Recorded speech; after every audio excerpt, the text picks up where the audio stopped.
Čau, zdravím vás po 10, dneska si ukážeme, aké príkazy môžu ísť do command bloku, takže potrebujeme command block, k tomu nejaké tlačítko, alebo našľapnú dosku alebo špačku. No, command block nenájdete v kreatíve v žiadnych tých stopčekoch, takže musíme dať buď give alebo ičko. ID command bloku je 137, vidíte, alebo to ičko je to isté vlastne, tam nemusíte písať meno. Takže prvý command block, prvý príkaz máme na noc, takže lomitko night a skôr vidíte. Druhý príkaz môže byť lomitko day, to je proste opak noci. Tu máme príkaz give, ako tak on si mu stačí len tlačítkom. Mám tam ID43, to je schodík, nejaký kamenný schodík. Tu máme lomitko say, to je, že vám napíše server, napíše to každé, uvidí to každý ako zo serveru.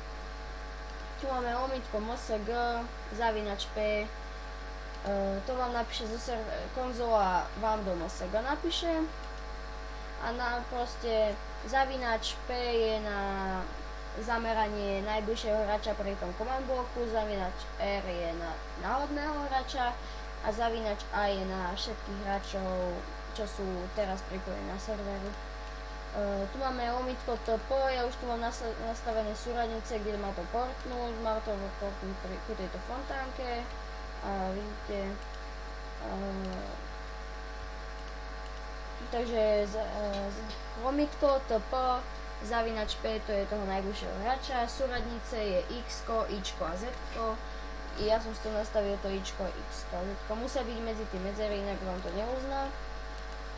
Potom je ďalšia lomitko kill a zavinač P, vidíte, takže máme heal,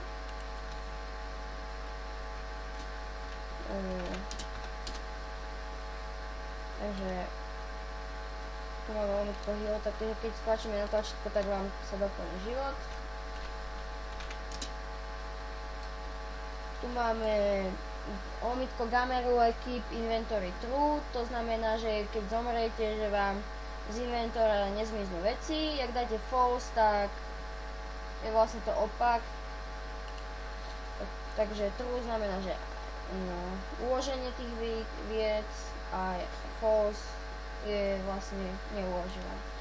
Tu je XP give, že vám dá XPčka. Takže dáme lomitko XP give zavinač P a hociakú hodnotu, koľko chcete XP, alebo dáme lomitko XP give zavinač P a hociakú hodnotu, ale L-ko na konci znamená, že na leveli a tu znamená len všelijaké tie hovedinky, čo zbierate. No, takže to bolo všetko. Ja sa s vami učím, dúfam, že jak mi dáte lajky, že budem natáčať aj ďalej, takže čau.